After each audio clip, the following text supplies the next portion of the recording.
My wife cheated on me, but she never expected what happened next. My name is Alex. For 8 years, I believed I had the perfect marriage. I trusted my wife completely. I never checked her phone. I never questioned where she was going. I never imagined that the person I loved most would become the person who hurt me the most. Everything started with small changes. She began coming home later than usual. Her phone was always face down. Whenever a message arrived, she immediately grabbed it. At first, I ignored it. I told myself I was overthinking. I told myself that trust is the foundation of every marriage. But deep inside, something felt wrong. One night, around 3 in the morning, I woke up and noticed she wasn't in bed. I walked downstairs and found her sitting in the kitchen. The room was dark except for the light from her phone. She was smiling while typing a message. The moment she saw me, she locked the screen. My stomach dropped. That was the first time I truly felt that something was happening behind my back.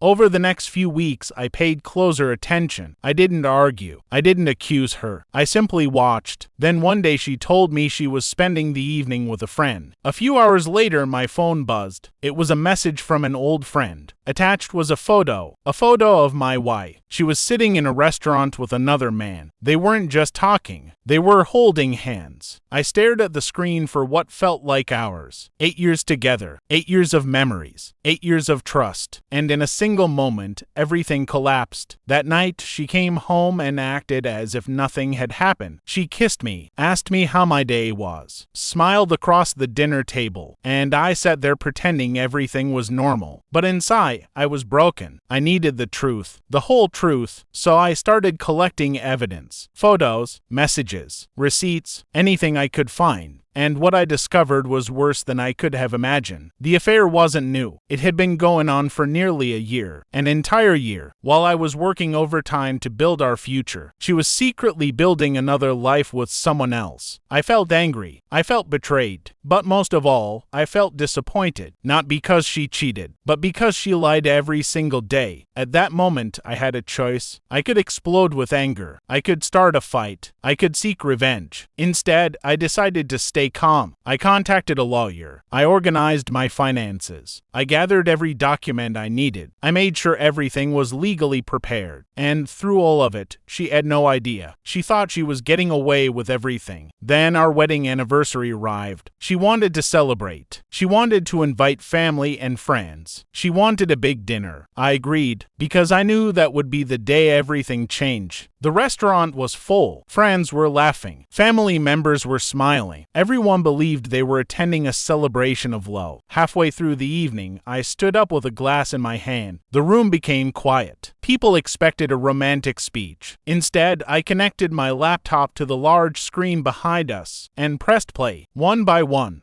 the photos appeared, the messages, the evidence, the hotel reservations, the lies. The entire room fell silent. You could hear a pin drop. My wife turned pale. Her hands started shaking. She looked around the room and realized everyone knew the truth. Her parents were speechless. Our friends stared in disbelief. The man she had been seeing wasn't there. But suddenly none of that mattered. For the first time in a year, the lies were over. I looked at her and said, "Thank you for teaching me the most important lesson of my life." Then I placed divorce papers on the table. I wished everyone a good evening, and I walked away. No screaming, no fighting, no drama, just peace. The divorce was finalized several months later. She called me many times. She texted me. She apologized. She said she had made a terrible mistake. Maybe she had, but some mistakes can't be undone. Trust is like glass. Once it shatters, you can never make it whole again. A year passed, then another. My life slowly improved. I started exercising. I focused on my career. I traveled. I met new people. And most importantly, I found happiness again. One afternoon, I saw her by accident. She looked different. Tired, sad, older than I remembered. We talked for a few minutes. Then she asked a question. "Are you happy now?" I smiled, yes. She looked down and quietly said, "I ruined everything." I thought about it for a moment. Then I replied, "No, you didn't ruin my life. You simply gave me the chance to build a better one." I turned around and walked away. That was the last time I ever saw her. And as I walked down the street, I realized something. The best revenge isn't making someone suffer. The best revenge is becoming happy without them. And that's exactly what I did.